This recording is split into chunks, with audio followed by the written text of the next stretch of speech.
All right. Good morning, and once again, and today I'm here to talk about the entire process of joining the British Army, and probably I'm going to talk much about the process I went through before joining the British Army. Well, on my previous videos, people have been asking what are the process of joining the army and what are the documents I need, and a whole of questions. Especially people have been sending me series of emails with similar questions, or it's a frequently asked questions, and I would like to elaborate on a few and probably the important ones. Currently, I'm on leave. I'm on Easter leave, so I'm just taking the time to explain little about how to join the British Army. Well, in my view, I could say the application is divided in two, which the first part of it is the online application where you get the invitation letter from the British Army. But before you get the invitation letter from the British Army, there are a lot of documents required and a lot of information required from you. And the first one is first, when you go on the website, which is www.apply.army.uk, yeah, then after you do your research and you choose the road that you decide the road that you want to join, you have to first of all register. So as you register, there are a few informations required: your name, I think your home address, your passport number. Then you get to a stage it will ask you of your sponsor. So with this sponsor, that's when we talk of the sponsor is somebody in the UK who is willing to support you in your application process. Because before you get enlisted in the army, you need someone living in the UK. When I say living in the UK, someone legally living in the UK. It could be a family member, it could be a friend, it could be anybody who is willing to help you. Just to justify, you can justify who or why the person is helping you. Because before you come for the assessment center, before you get enlisted, when I say when before you get enlisted, is when you have been given your official offer letter of joining the army. The army is not accommodating you through the entire process. Because when they send you the assessment date, you need to come to the United Kingdom, do your assessment, and you need a place to sleep. You need a place to live before you come for the assessment. So that is the requirement of a sponsor. A sponsor is somebody who is you're going to live with before you go for your assessment. And after your assessment, as you wait for your start date, you might decide to go back to your home country or still live with the person. So that is the sponsor. And that is where people find it very difficult, especially we from the Commonwealth countries, especially a few from Ghana, Nigeria, and Malawi, and other few countries I know. So one most important thing during the online application is the sponsor. Getting somebody who is willing to sponsor you is one of the most challenging part of it. So with the sponsor, the information the British Army will require will be the name of the person, the address of the person, and the telephone number of the person. So you have to get all this information and fill. Notwithstanding that, another aspect of it is you get to a stage where they will ask you the number of years you've lived in this country. Well, some aspect of the application or some people find it difficult during that stage because people put in they are in overseas or they are from a Commonwealth country, meaning they are not living in the United Kingdom. But when they put in such information, it does not allow them to proceed to the next stage of the application. So mostly what I advise people is that when the application goes through, when you get to that stage, when you get to that stage, what you have to do is that you phone in the recruitment center, which their number is on the website, like earlier I said. You tell them you are on the application, but you are not getting access to the next stage because of your stay.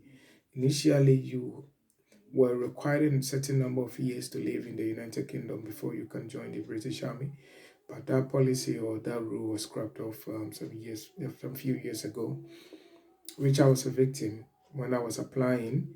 Fortunately, I had been in the country already, so I just put in the data arrive in this country and how long I've lived in the country. So if you're in a Commonwealth country you want to join, what you need to do is if you get that challenge, just call the number and it's on the website and they're going to sort you out and you get to the next stage. But sometimes people choose some overseas and they get to the next stage. So that's another thing. So after you've gotten the sponsor, you proceed to the next stage, which probably will be a few medical online questions. They'll ask you whether you've had tuberculosis or other medical related issues. So as you answer, you have to answer diligently. So after you have answered all these questions, um, it will be under a review, and when it is passed, that is when you move to the next stage of the application. And after you've passed the online medical, also they'll ask you about your education certificate and probably, for instance, if you're in Ghana, which Ghana mostly write the WAEC, that's the West Africa Examination Council, West Africa Examination Council, yeah, probably that. They'll ask you of such the certificate. That's if you have the junior high school or the senior high school, your highest education level, probably being a tertiary or whatever you put in there. And also, they will ask you of, I think, the courses you did. Also, they will ask you about that. So when you provide all such information, is also another thing they will ask you. They will send you a medical forms for your GP or your doctor in your home country to fill. Probably most of the information they require is your past medical history, whether you have had uh, vaccinations like polio vaccinations and other vaccinations like before in the past 5-10 years. So these are the just informations they need. So you go to your doctor or your medical center in your local community where you've been attending, and they pull out your medical history. They fill that form and sign, and you send to them. With regards to that information, I think there is another information that comes along that is a conduct report, that's the police report from your home country. So as they send out medical forms, they will attach a request for, what do we call it, police report. So you have to go to your police headquarters, probably your local, depending on the system or which country you are, you will need a police report. And remember, the police reports last only 6 months. So when you get a report, you send it to them and it will be under review. So probably it takes about 2, 3 of a month, probably 4 weeks. Mostly, I think at most it's about six weeks, and you'll get a response. So after they have reviewed all these documents, then they will, I think they will allocate you a candidate support manager. I think probably it might be earlier. They will allocate you some candidate support manager of which you can contact directly. And people ask me, how do you contact your candidate support manager? You can either go on the website or your dashboard. That's when you get registered on the app, on the website. You get a dashboard. So with the dashboard, you can have a live chat with your candidate support manager, or you can just phone the army using the same recruitment line, and you request that you want to speak to your candidate support manager. So when they allocate you with the candidate support manager, your candidate support manager will then work out when to get the assessment date. So when once issued with the assessment date, they will send you a message on your dashboard that you've given this particular date. Do you wish to accept that date, or it probably maybe you want that date to be changed to a further date? So after you accept it, then they will issue the letter. They will send you an email um, that you have been given this particular date for your assessment, and that is when they will tell you to request for a visa. Um, so at that stage, that document that they have sent to you, that is when you are going to the next stage of the application, that's securing your visa. And now the British Army has no hands in you know securing a visa for you. So it's your own duty and it's your own responsibility to make sure you secure your visa before the assessment date. That is where people find it very challenging. And in my earlier video I did a process of securing a visa, of which I have to go into details and I'll do that later. So once you get the assessment date, you will then proceed to your visa application, which varies it varies in different countries. So, for instance, let me speak from Ghana. The documents you will need, some of the documents you will need is you will need a letter from the British Army stating your assessment date and the reason why you're coming to the UK. You will need your own financial statement, that's your bank statement. You also need your passport. Probably you might prove to them the ties, you have a strong ties in Ghana, that when you attend the assessment and it's not successful, you will come back to your country. It's one of the things that the Home Office based on to refuse or reject your application for visa. Secondly, you also need document from your sponsor. So the document your sponsor sent you, the sponsor might add his passport, his residency. So if the person is a British passport, you just send you a copy of the passport. The person will send you his financial standards, the bank statement, pay slip, or anything to prove his financial stance. And also the person will send you the proof of address. The person will have to also add a cover letter indicating why he's sponsoring you and where you're going to stay, how long you're going to stay, if he's financing your journey. All these have to come. Like I said, I will go into details in my subsequent videos, so probably details I'll be giving. So after you getting all these from the your sponsor, then you then put in your application. That's the visa application. So after you put in your application, which mostly lasts for I think 15 working days. That's about 3 weeks. That's in Ghana. It takes about 3 weeks. I don't know of other countries.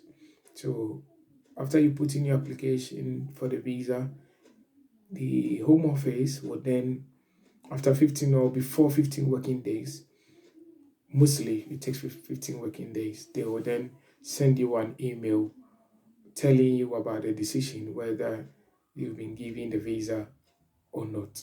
So if you have been given the visa, no, if you were refused the visa, what I advise people to do is that you call the British Army recruitment line and tell them you are still working in securing your visa, of which your visa is not ready.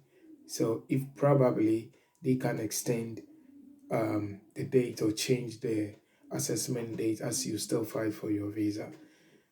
Because I have a few scenarios where people just call in the recruitment line like, I couldn't get a visa, and the recruitment line said, okay, then your application needs to be cancelled, which I think is because you did not give them the right information. Just tell them no, you are still, because once you are refused the visa, although you are not granted the chance of an appeal with the visit visa, you still stand a chance of reapplying the visa.